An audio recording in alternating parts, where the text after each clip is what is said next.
What is going on in the NBA right now with this trade deadline? Trae Young and Anthony Davis on the Wizards now. Half the Bulls play for like 4 different teams. And Cam Thomas just got waived into free agency. Today, we're ranking every big move from this year's NBA trade deadline. From absolute F tier, worst of the worst, to S tier, this could change the whole league. So grab a snack, drop your favorite trade in the comments, and let's get right into it. First off, we're not even starting with a trade in F tier. Cam Thomas just got waived. A young bucket just gone. Like that. No swap.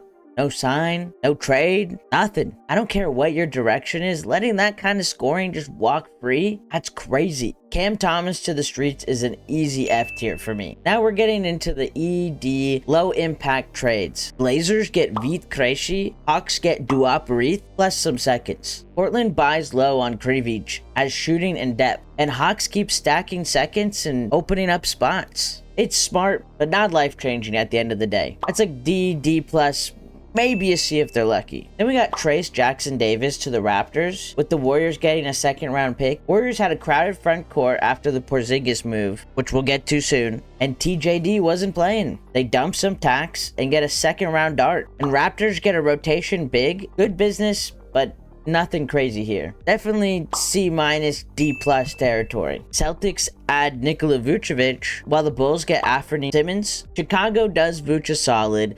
Clears the front court, gets a better second round pick. Boston gets another legit big for the playoff run, even though I'm kind of glad Vooch is gone, and saves a ton of tax money. I don't think Vooch is going to swing the series for them. Like I said, I wasn't super impressed with him the last couple of years in Chicago. He had some bright spots here and there, but nothing special. But he's definitely going to give the Celtics a different look. Solid move both ways, but still nothing crazy. C tier for sure. Chris Paul to the Raptors. Let's be honest, Chris Paul is not about to retire in Toronto. This was a business move through and through. They move off Ochai Agbaji, take on CP3's contract, grab some cash, and stay flexible. Brooklyn starts using their cap space to take in contracts and picks. Clippers get out of a deal they didn't want anymore and open up roster spots. Everybody did what they needed, but it's more cap maneuvering than basketball related. That's a C plus tier move overall. Now we got the Knicks Bulls Garshawn Yabusele for Dalen Terry trade. New York just hit Control plus Z on the Yabusele signing. They get off future money, bring in Dalen Terry as a cheap flyer, and open just enough breathing room against the second apron. Chicago gets some front court depth after shipping off Vucevic. It makes sense, but nobody's parade route is getting planned off of this. C tier. Now we're getting into the B tier trades. The ones that have real value, some smart front office moves. Lakers get Luke Kennard, and Hawks get Gabe Vincent and a second. Lakers have finally admitted they need shooting. They're bottom tier in three-point percentage, attempts, and makes. Dalton Net is struggling. Spacing is ugly. So they go get Luke Kennard, who's literally shooting 50% from 3. You definitely lose some defense and ball pressure letting go of Gabe Vincent, but you can find that on the buyout market. You can't find a dude casually hitting half of his threes. Plus, the Lakers save over $1 million in tax money. For me, that's a B plus on both sides. Borderline A minus for LA. Now here's an interesting one for me as a Bulls fan. Wolves get Io DeSumo. Bulls get Rob Dillingham, Leonard Miller, and some seconds. For Minnesota, enjoy Io, dude. He's great. On paper, 15 a game, 50% from the field, 45% from 3, plays defense, can handle. That sounds like the ideal bench guard for a contender. But they did pay a real price in picks and prospects. I've got this as a B minus for the Wolves. But for Chicago, they get more picks, 2 young guys who never really got a shot in Minnesota because they have such a stacked team. That's exactly what the Bulls needed as a rebuilding team. B plus for the Bulls. Now here we have the Warriors getting Porzingis and the Hawks getting Kuminga and Buddy Hield. On paper, Porzingis makes sense. Stretch 5, rim protection, fits Steph. But with Jimmy Butler out, Kuminga was their athletic wing, their bench scoring. And now he's gone. And not to mention, Porzingis is not the healthiest guy. I've got this as a C plus for Golden State. But for Atlanta, you get a 21-year-old wrecking ball who lives at the rim. He fits the physical style they needed badly. This is a strong B+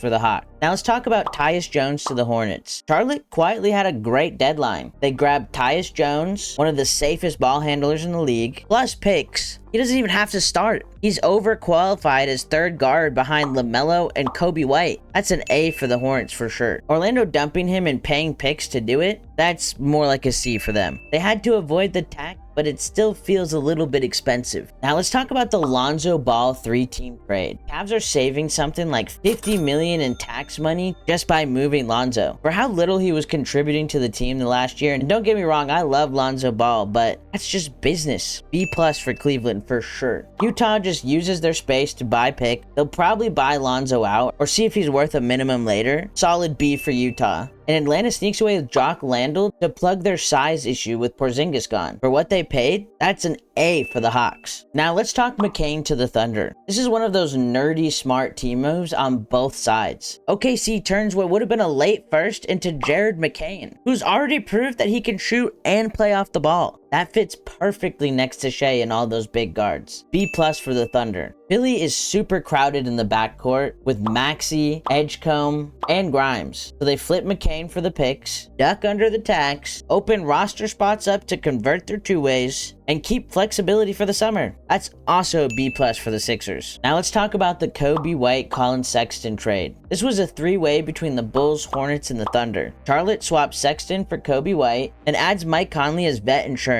Kobe is the better long-term guard. He's taller, has better decision-making. That's a nice B move for the Hornets. Chicago, on the other hand, keeps retooling and retooling and retooling. And we did stack more second-round picks. Thunder basically just facilitated and end up waiving Plumlee. Kind of a weird trade overall. B. Now we have the Jaden Ivey to the Bulls trade, which also came with Mike Conley, but we just said that we traded him to the Hornets, so we don't actually have Mike Conley. But anyways, the Jaden Ivey, Mike Conley to the Bulls trade, and that's a real swing. Ivey's quick, his shot is definitely coming around, and I think this could be a high upside guard right next to Giddey. I'm kind of excited to see how he plays in Chicago. That's a strong B+ for Chicago. Detroit gets Kevin Huerter and Saric and upgrades a draft swap. It's fine. They're better now, but I don't think they fully maximize their leverage. B. Minnesota and all of this clears Conley's money and opens options for a bigger move or future trade flexibility. Right now it's a B, but it feels a little incomplete until we see the next step. Now we have the Cavs Kings Bulls trade, which sent Ellis and Schroeder over to Cleveland. Ellis might be one of the most sneaky best fits in this whole deadline. 3-and-D, can guard the point of attack, spaces the floor next to Donovan Mitchell, and he's cheap. That's a B+ for the Cavs easy. Hunter to Sacramento, and Saric plus picks to Chicago. Sacramento buys low on DeAndre Hunter, hoping his shot bounces back, and if it does, that's a nice forward piece. But they did give up picks and Ellis. I've got this one as a C for Sacramento. Chicago once again just eats another contract,